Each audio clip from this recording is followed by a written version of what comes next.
Greetings, Earthians.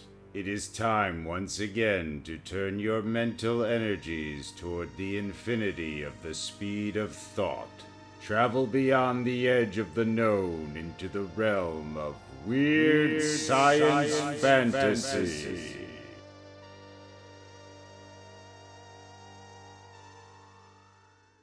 Your name is Henry Wilkins. You open your roomy eyes. Overhead, the diamond lights of the heavens are beginning to wink on.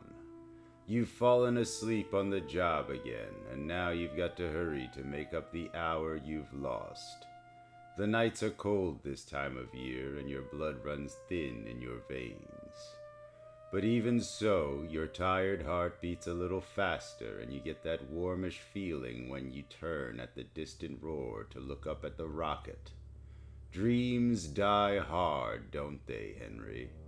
And you've had so many dreams. How beautiful the gleaming ship hurtling upward is. Slim and sleek, like a young girl rushing to meet her faraway lover. And the ship's faraway lover is a star, and space is their romantic rendezvous. I'd better get these spuds inside before they freeze. Wouldn't the boss raise Cain if that happened? The ship disappears in a fading red line among the winking diamond lights where a whole universe whispers and beckons. But it doesn't beckon to you anymore, does it, Henry? It stopped a long time ago. You sigh and enter the diner and dump the spuds into a bin. Then you move to a zinc-lined sink stacked with grease-stained dishes. You shrug and turn on the hot water. It pours into the dish-piled sink, steaming up. You're 63 now, Henry Wilkins. 63, and you've never gotten anywhere. The universe beckoned and you never answered. Why? Why? The memories came crowding in on you. The images dance and shimmer in the steam.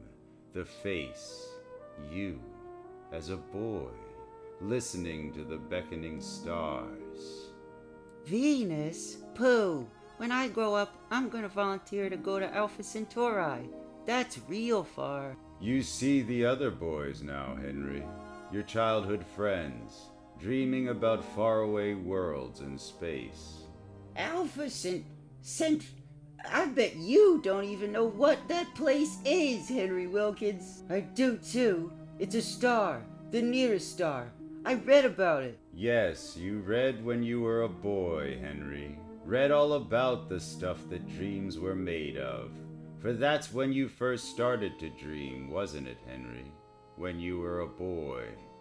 It said in the papers that now that we have space travel, we'll colonize all the planets and then go on to Alpha Centauri. Oh, why would it take you? Colonists gotta be special.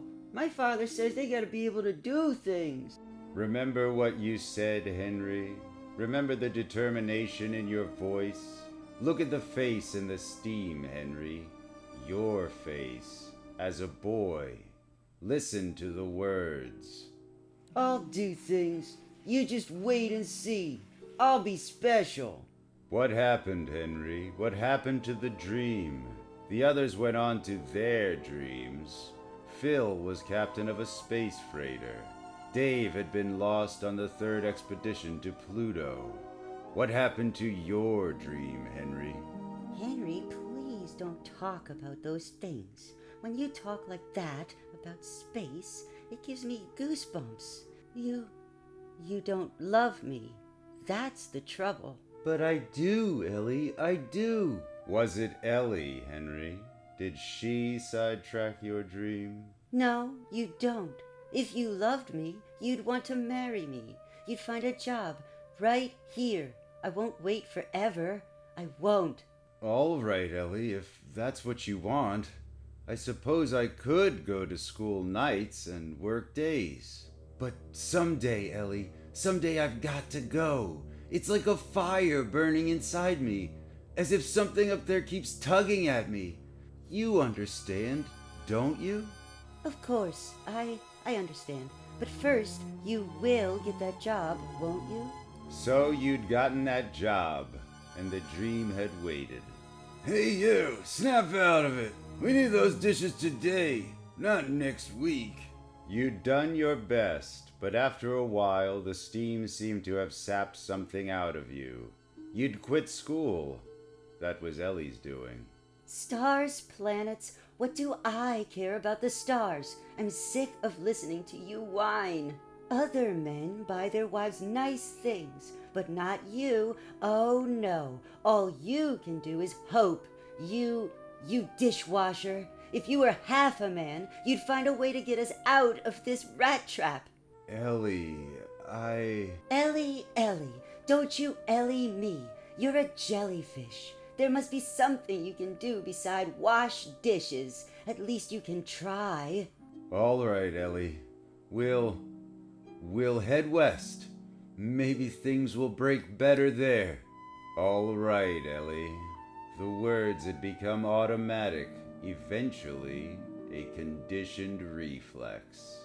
You'd said them in a dozen cities after that, but things hadn't ever broken better. The long years had made dust of your dreams. You'd been in 100 towns, and yet you'd never been anywhere, really. You'd even stopped trying in the end, after. Sorry, I'm afraid you won't do. But your ad said you needed laborers for one of the colonies. I'll go anywhere. Do anything. The ad said men in perfect physical condition. Things are still a bit rugged on Pluto, Dad. These jobs are for young men. I know, but I'm not so old. I'll work hard. Harder than anyone. Please, this is my last chance. You don't understand. I do understand, old-timer. I've seen space fever before. But take a look behind you. If you were me, who would you sign on? Remember Henry? Remember his pitying eyes? Remember how hope died in you that day? Nothing was left. Nothing except an old man's dream. Hey, Henry. Come on, Pop. Snap out of it. Stop staring out of the window and get them dishes done. It's the boss, Henry. The boss of this diner. This 100th diner. No, this 1000th diner. You've lost count, haven't you, Henry? It's almost like counting the stars now. I'm leaving, Pop. When you finish, lock up, huh? Sure, boss, sure. You'd clung to your dream, hadn't you, Henry? Your old man's dream. And you'd come here thinking it would be different, thinking that here would be an opportunity to find your dream.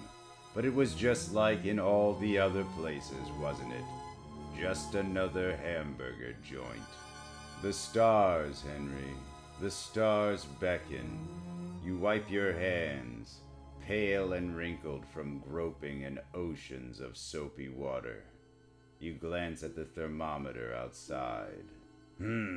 Pretty cold. You shrug into your sleazy overcoat, wrap a heavy scarf around your scrawny throat, kill the lights, and step out into the biting wind that sweeps across the bleak, empty desert and howls down the wide highway that stretches away toward the faraway purple mountains. The wind pokes icy fingers into your tired old eyes, and the tears come, slowly at first, from the cold, but faster then, as you hear the distant thunder. The distant thunder riding on the wind, crying to all the universe, warning the stars that another gleaming needle will soon be sowing its red-tailed course among them. And then you see it, leaping up, leaving the rocket port on the desert horizon. And the sadness inside you is too big to hold. It grips you as the thunder swells. The tears that flow are not from the icy wind now. The thunder fades. The ship is lost in the night, like a dream, like 1,000 dreams. The silence closes in, the awakening. Ellie will be waiting. No, Henry, you'll never find your dream. It's almost ended now. Reality is a harsh and bitter thing. It bites you, like the stinging wind. You plod down the highway of reality to your ramshackle house, and you unlock the door.